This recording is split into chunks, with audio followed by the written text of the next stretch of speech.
Dear Secretary of State, dear representatives of the Spanish and Catalan governments, dear Director and colleagues from EUROM, dear guests, scholars who have studied the posterity of traumatic events, be they wars, the Holocaust, colonialism or dictatorships, have identified comparable chronologies and phases in dealing with the past in different countries. They have evidenced a similar evolution of public memory, a comparable rhythm which has been described in 3 phases, for example, by French historian Henri Rousseau. A first phase characterized by a major tension between the need to turn the page and reconstruct the country, a phase of homages to heroes and victims.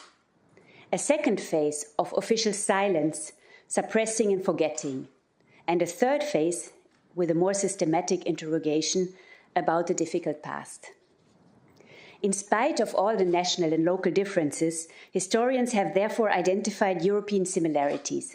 It often takes at least the time span of a generation until the traumatic past is dealt with in a critical, more holistic manner in public discourse. Similar trends have been observed on other continents, for example in Latin America and in Africa, in countries having lived through colonialism, dictatorships, apartheid and genocide. And these phases seem even longer when it comes to Europe's colonial past. For the victims and their families, these phases mean a protracted pain, decades in which they have been waiting to get certitude about the whereabouts, about the fates of their family members and friends. In a democracy, it is of utmost importance that all groups and individuals concerned by traumatic events are heard and their sufferings recognized. The difference in memories associated to dissonant heritage should not be used today to stir division. Learning to understand the different perspectives on historical events which are present in other European countries, for example those that have lived through southern dictatorships, can enhance the critical thinking and empathy which are so important for living together in democratic societies. Through European approaches, we create opportunities for comparing and confronting difficult pasts and to jointly improve our approaches to them. I would therefore like to thank the Spanish Ministry for Democratic Memory and the Ministry for Culture, the University of Barcelona, and last but not least, the European Observatory on Memory for having organized today's very important event. I wish you all very fruitful debate and thank you for coming to our house.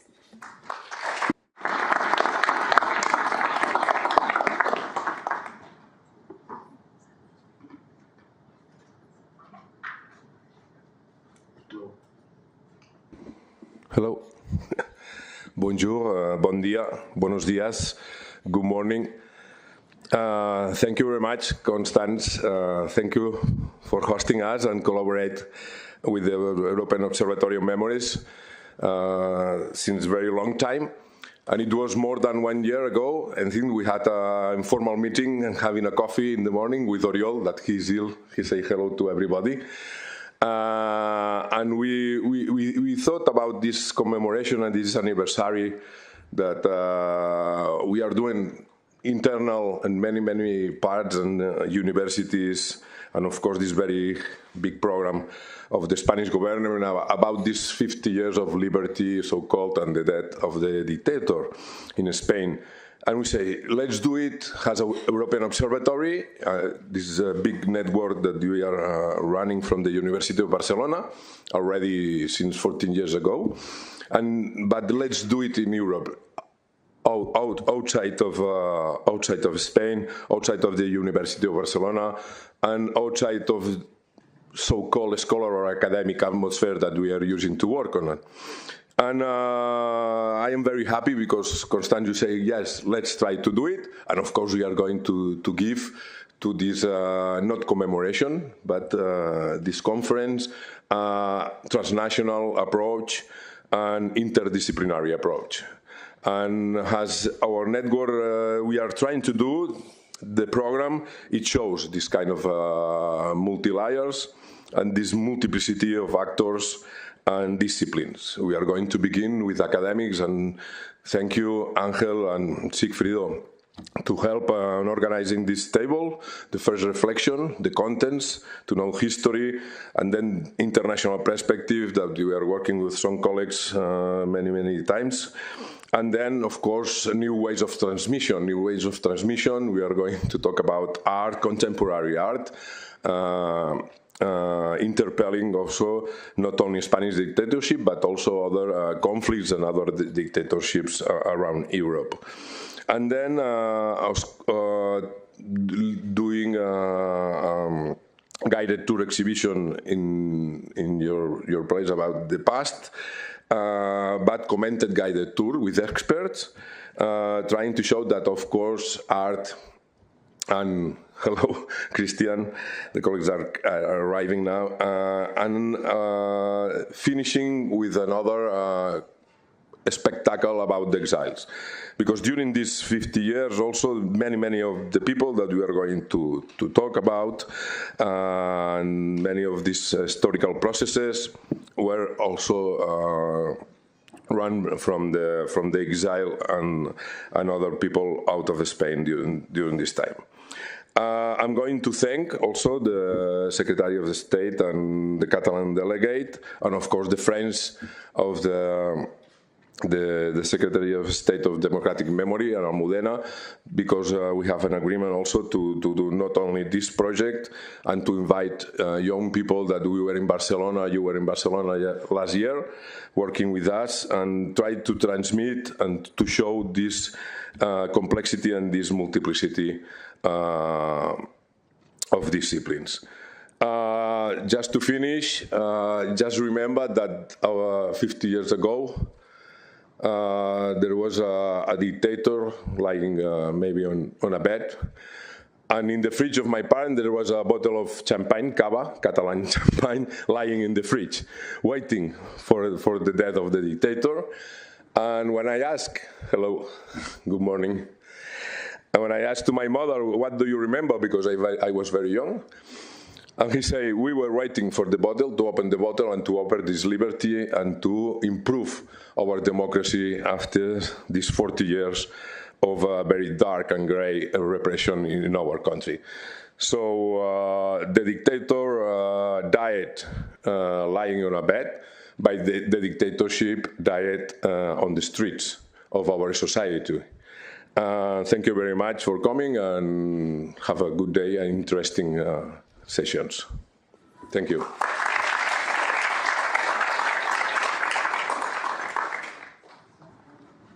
So, Madame la Directrice, merci beaucoup. Thank you for hosting us. And State Secretary, thank you for joining us. Thank you, Jordi, for organizing everything. And thank you, Delegate, for being here. And thank you all for coming to celebrate with us this 50 years of commemoration. For us, it's very important this year because of that, because we had a very long dictatorship, but I think we did pretty good after it. We are now a very strong country in many aspects, not only economic, also social. And we have to see everything like in the frame of having been under a dictatorship so long. So I think we can be very proud of our society. And first of all, we want to celebrate it and, celebrate it with you too. And second thing, in this program that Jordi said about the 50 years of commemoration of Spain in freedom, we are, one of our mainstreams is also to make people see in Europe that we were not isolated in this. If you think about it, our civil war started with the help of Germans, Italians, both were bombarding us. And later we fled. We fled to France. There we were in concentration camps.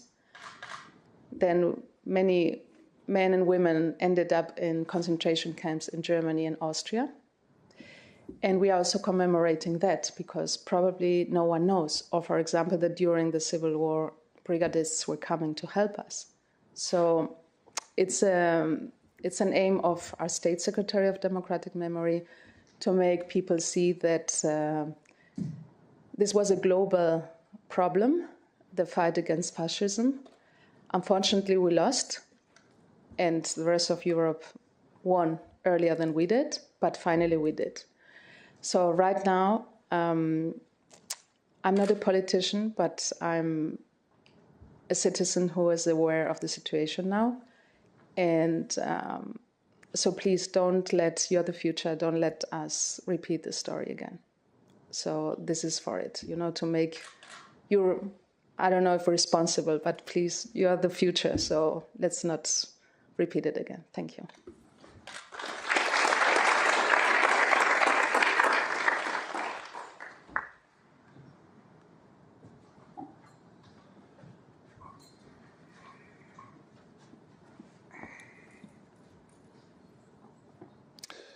Good morning, everyone. Buenos días.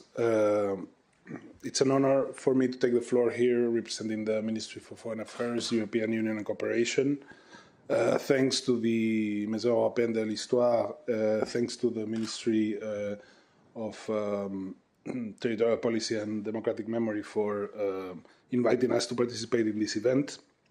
We are certainly cooperating with the commemoration of the 50 years of democracy in Spain with the Ministry of Democratic Memory throughout the whole world, giving our embassies abroad as platforms to tell the story of the 50 years of democracy in Spain, but also telling the story of what preceded it, which was a very long and hard dictatorship for more than 40 years.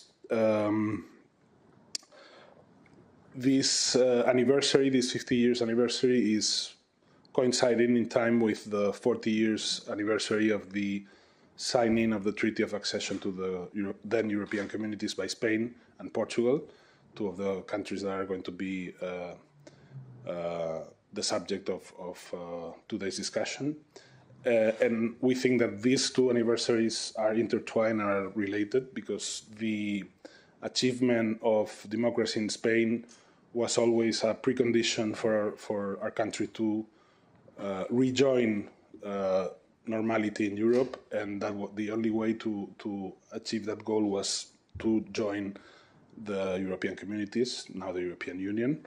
So all the sacrifices that were done by Spanish society during dictatorship and through political resistance inside the country and outside of the country were also leading to that path of European membership. So we're very proud to see that those two anniversaries are coinciding in time. This is a happy coincidence, but they are, as I said, very much related. In these 50 years of democracy, and in particular in the 40 years of membership of to the European project, Spain has changed substantially. Since we joined the European Union, our GDP has doubled.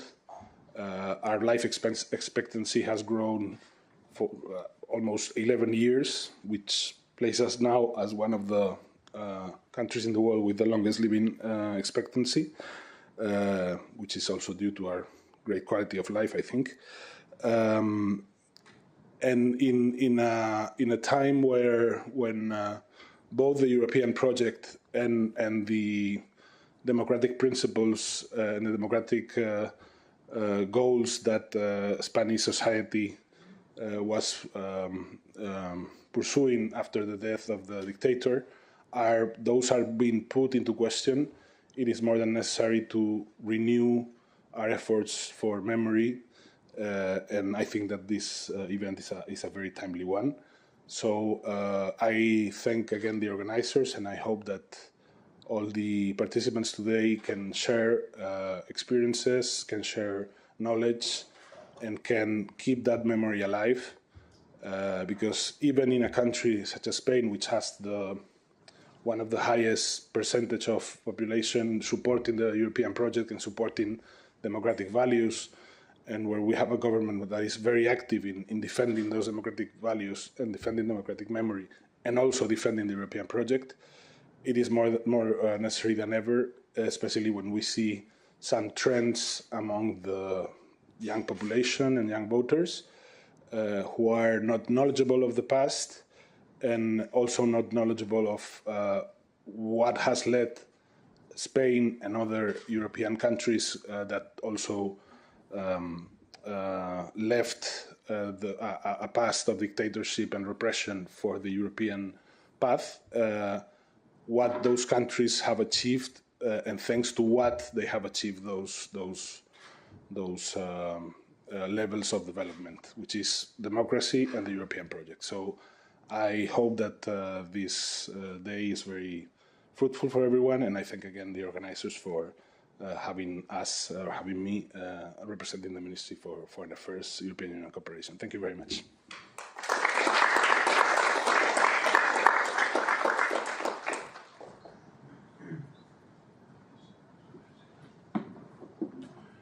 Sigfrido and Ángel, you can come here to the stage. The last but not the least, behind each event there are people, and just to thank Estela, thank you very much, gracias, and also Carolina, Costis, and all the team that we have been working, Fernanda, and all the friends here.